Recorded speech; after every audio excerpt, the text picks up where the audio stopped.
Dehenna Davison. Thank you, Madam Deputy Speaker. It is a privilege to speak in today's debate around a theme that I know many of us care passionately about, and certainly our constituents care passionately about: reducing crime and restoring faith in our criminal justice system. And on that, I was very pleased to see the Victims and Prisoner Bill rolled over, as well as the introduction of the Criminal Justice Bill and the Sentencing Bill in the King's Speech. And it's the Sentencing Bill on which I will focus my remarks today. Now, I've not been shy in outlining the key catalyst for my journey into politics, but I hope the House will forgive me for raising it once more because it is very relevant for today's debate. For those of you who don't know, when I was 13 years old, my dad was killed by a single punch. One blow to the head and he was gone in seconds. He was 35 when it happened, and it's funny, at the time, I remember thinking not much about his age. He was my dad, so obviously he was just an old man. But now that I've reached the other side of 30, it kind of makes it all the more real and all the more stark.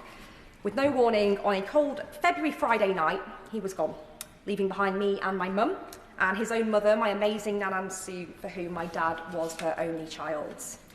Now, I don't want to talk about the perpetrator or go into detail about our specific case, but I really just want to outline the sheer devastation that this incident caused to my family.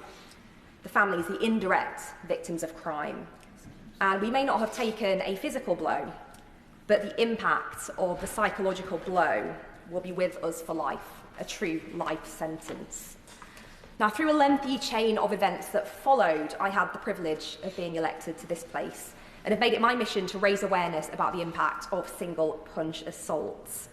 Shortly, in a few weeks' time, One Punch UK, an incredible charity, will be launching their annual Punched Out Cold campaign to show in quite grisly but necessary detail the impact that violence can have, and reminding people that yes, it's fine to go out over Christmas and have a few drinks and get a bit merry, but it is never the right time to raise your fists, and I hope that members across the House will help support in that campaign. But why do I talk about my family's experience again today? Well, one of the headlines in today's debate is around raising confidence in the criminal justice system. And through my work with One Punch UK, I know all too well that many families of the victims of single punch assaults do not feel that the criminal justice system is on their side. Victim support is patchy and varied, and sentencing is felt to be far too low. Some would even say insultingly low. People have lost loved ones through these violent acts and have seen the perpetrator released within a year. Now, I know that no sentence will ever feel enough to make up for the loss of a loved one and the loss of all those future memories of what might have been, but we must do more to restore confidence in sentencing again. Now, there has been concern in the past around overly lenient sentences, and indeed, in 2014, the Sentencing Council was asked by the then Lord Chancellor to develop a guideline for one-punch manslaughter, and subsequently launched a consultation in 2017. In the 7 years prior to that, the average sentence for such offences was just 3 years and 10 months. Frankly, a kick in the teeth for the families of victims who are already going through so much.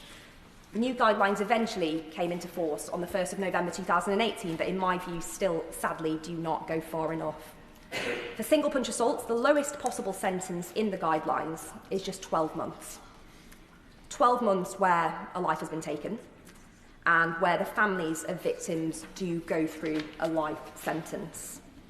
Now, that is for those with the lowest culpability, and the guidelines state that this is for cases where an unlawful act is committed, but where there was, and I quote, no intention to cause any harm and no obvious risk of anything other than minor harm.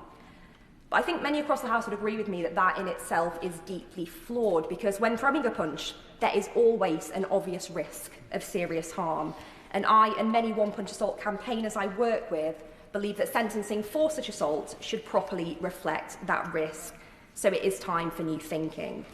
That's why I would greatly welcome a discussion with the Justice Secretary and the new Justice Minister, who I warmly welcome to his new role, about how the new sentencing bill could include a specific minimum sentence for one-punch manslaughter that fully reflects the severity of the crime and reflects the real devastating impact on the families affected. I think that will be a concrete and tangible way that the government can restore and raise confidence in the criminal justice system for the families of past victims and, heaven forbid, for the future victims of single punch assaults.